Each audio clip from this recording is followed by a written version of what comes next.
Julio Verne, el escritor que vio el futuro.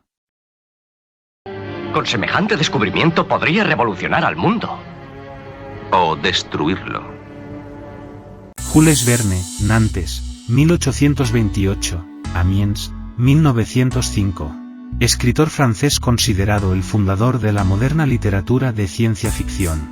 Predijo con gran precisión en sus relatos fantásticos la aparición de algunos inventos generados por los avances tecnológicos del siglo XX, como la televisión, los helicópteros, los submarinos o las naves espaciales. La vida de Julio Verne es aparentemente una sucesión de decisiones sensatas. Estudió Derecho siguiendo la tradición familiar, contrajo matrimonio con una viuda rica, logró una posición acomodada y solo cuando su arrollador éxito se lo permitió se dedicó en exclusiva a la literatura. Esta acomodación burguesa, sin embargo, no fue fruto espontáneo de un carácter dócil. A los 11 años, enamorado de una prima suya, se embarcó en un barco que partía a las Indias con la romántica idea de traerle un collar de coral. La aventura fue abortada en el último segundo por su padre, que le propinó una paliza. Ello y el posterior desdén de la prima alimentó al parecer la misoginia de Verne y una secreta rebeldía que, incapaz de manifestarse en la sociedad bien pensante, hallaría un cauce de expresión en la desbordada fantasía de su literatura.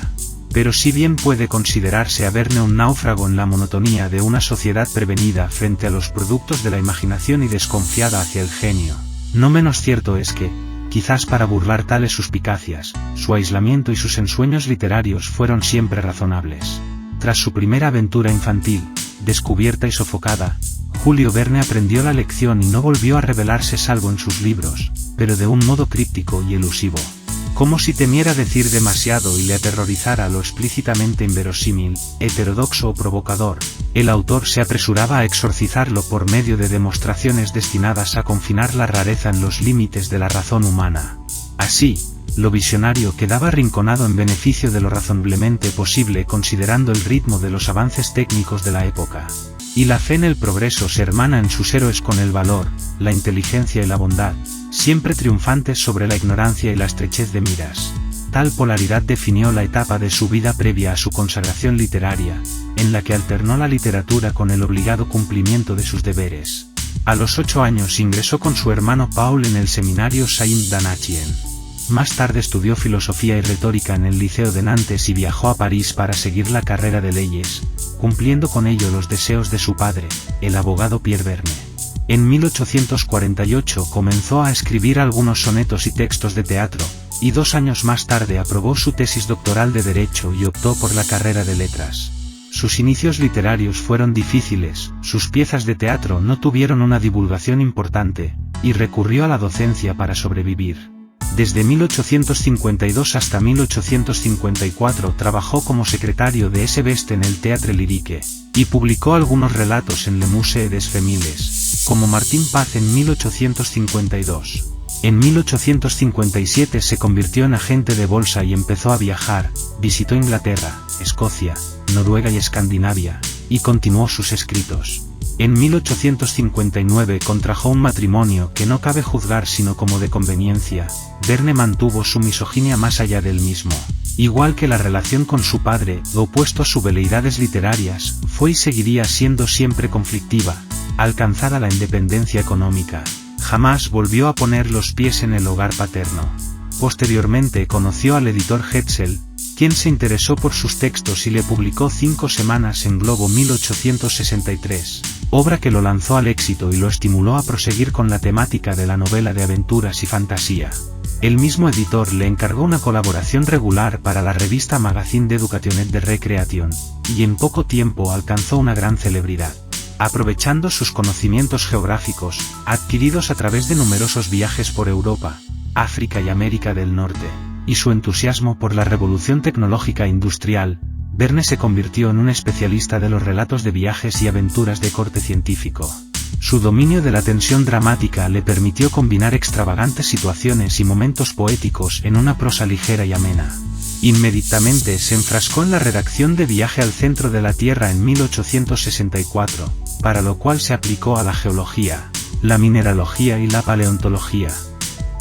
Las detalladas descripciones de animales antediluvianos maravillaron a los expertos. poniendo de manifiesto su extraordinaria intuición científica. Su tercer gran libro fue De la Tierra a la Luna, publicado en 1865, que despertaría tal entusiasmo por los viajes espaciales que su despacho se inundó de cartas solicitando reservas para el próximo viaje lunar. La novela se ocupaba tan solo de los preparativos del viaje, y su extraordinaria acogida indujo al autor a completar la historia con su segunda parte, en 1870, Alrededor de la Luna, que relata el viaje propiamente dicho. A estas obras iniciales siguieron pronto muchos libros memorables. Las aventuras del Capitán Hatteras narra la desventurada expedición de este tenaz y singular personaje al Polo Norte, en cuyo transcurso encuentra al Capitán Oldman, superviviente de una expedición americana con el mismo objetivo. Los hijos del Capitán Grant emprenden un dilatado viaje que los lleva hasta Australia en busca de su padre, cuyo paradero solo conocen parcialmente por un mensaje suyo hallado en una botella. 20.000 leguas de viaje submarino, escrito en 1870, es, entre su extensísima producción, uno de los libros que conserva más íntegro su encanto.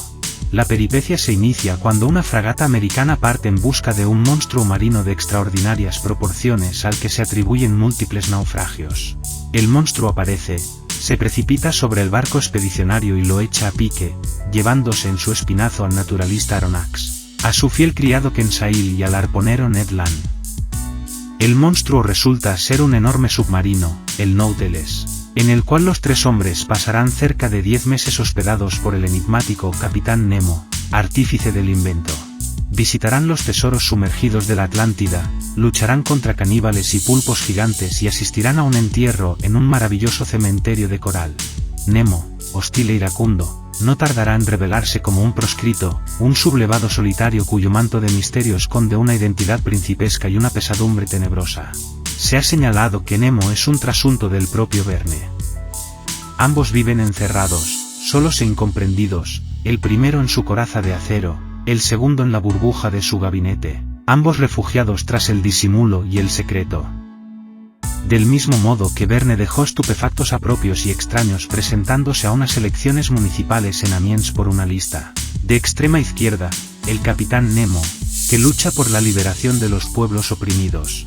Detesta a la convencional y adocenada colectividad que lo persigue y enarbola 2 veces el estandarte negro del nihilismo. La isla misteriosa, escrita en 1874, otra de sus más destacadas novelas, representa el cierre de la trilogía que forma junto con Los hijos del Capitán Grant y 20.000 leguas de viaje submarino al retomar y relatar el destino de 2 de sus personajes, Ayrton y el Capitán Nemo. Deudora del Robinson Crusoe de Daniel Defoe, tiene como protagonista al ingeniero Cyrus Smith, cuyos saberes técnicos y prácticos permiten la supervivencia del grupo de personajes que llega accidentalmente a la isla. Con el mismo interés fueron recibidas novelas de aventuras con una menor carga de ciencia y de fantasía, como La Vuelta al Mundo en 80 días. El protagonista de la historia es Phileas Fogg, un imperturbable aristócrata británico que apuesta con sus compañeros de club que es capaz de dar la vuelta al mundo en 80 días. El monto de la apuesta asciende a 20.000 libras, la mitad de su fortuna. En compañía de su criado Passepartout, recién incorporado al trabajo, el fabuloso viaje le depara toda clase de aventuras a lo largo del mundo y multitud de obstáculos a los que enfrentarse. Entre ellos se incluye el señor Fix, un celoso inspector de policía que quiere encarcelarlo por creerle culpable de un monumental robo a un banco. Lo heroico y lo cómico se alternan en el libro, son cómicas las aventuras con el policía que le sigue y la figura de su criado Passepartout, heroicas las aventuras y las hazañas para superar las dificultades que se interponen en su propósito final. Paradójicamente, esta carrera prodigiosa alrededor de la Tierra, victoriosa conquista del espacio y del tiempo, es efectuada por el caballero inglés más flemático y acompasado que pueda imaginarse. Publicada por entregas, el éxito de la novela fue tal que se llegaron a cruzar apuestas sobre si Phileas Fogg, el hombre menos apresurado del mundo, lograría llegar a la meta en tan breve tiempo. También se alejan de la anticipación científica otras obras de gran éxito como Miguel Strogoff o Un capitán de 15 años. El título de Miguel Strogoff es el nombre de su protagonista, un capitán de los correos del zar. Strogoff recibe el encargo de llevar un importante mensaje a la lejana ciudad de Irkutsk, cuya guarnición está amenazada por una revuelta de hordas tártaras soliviantadas por un tal Iván Ogarev, ex oficial del zar, que quiere de ese modo vengarse de la degradación que ha sufrido. Domina toda la aventura la figura del correo imperial, personificación del valor más temerario y de la devoción más absoluta. La historia es narrada con gran habilidad y un singular efectismo que, hasta la feliz conclusión, conserva todo el interés, avivado por la sugestión del ambiente casi bárbaro. Un capitán de 15 años arranca en un puerto de Nueva Zelanda. La señora Weldon se embarca con su hijo Jack en un velero que habrá de llevarla a San Francisco, donde le espera su marido, armador. Durante la travesía, el capitán y toda la tripulación perece en el intento de dar caza a una ballena, y el joven Dick Sand, de 15 años de edad, se hace cargo del barco con la ayuda de unos negros a los que habían salvado de un naufragio. Pese a las infernales maquinaciones del cocinero de a bordo, Negoro, que hace anclar adrede el velero en un país salvaje con la intención de vender como esclavos a la tripulación y a los pasajeros, el capitán de 15 años consigue conducir a su patria a la señora Weldon y a su hijo. Autor sumamente prolífico desde que se instaló profesionalmente en la escritura, es inevitable dejar de reseñar destacados libros suyos, como Las tribulaciones de un chino en China, El faro del fin del mundo, 2 años de vacaciones, y Los viajes del capitán Cook, entre muchos otros. Su producción novelística supera el medio centenar de títulos. Julio Verne se radicó en Amiens en 1872, y a partir de 1886 se comprometió con las actividades municipales de dicha ciudad. Junto con una serie de entusiásticas aprobaciones, la extraordinaria fama le procuró detractores encarnizados. En 1886 un joven irresponsable disparó contra el frente a la puerta de su casa un pistoletazo que le dejó cojo. 3 años después fue nombrado representante del Consejo Municipal, y en 1892 fue condecorado con la Legión de Honor. Muchos textos de Verne, popularizados ya con rapidez en vida del autor, quedarían entre los grandes clásicos de la literatura infantil y juvenil del siglo XX. De su obra póstuma destacan El eterno Adán, o La extraordinaria aventura de la misión Barça, en las que un crítico tan poco convencional como Michel Butour ha querido ver un Verne más profundo y escéptico de lo habitual, que tendía a desconfiar de las consecuencias que podía acarrear para los seres humanos el progreso incesante de la tecnología y de la ciencia. Piense en ello. En la superficie hay hambre y temor. Los hombres siguen rigiéndose a través de leyes injustas. Pelean entre sí y se destrozan mutuamente. En cambio, a muy pocos metros bajo la superficie de la mar, su poderío termina y toda su maldad se acaba por completo. Aquí abajo es donde existe la única independencia. Aquí soy libre.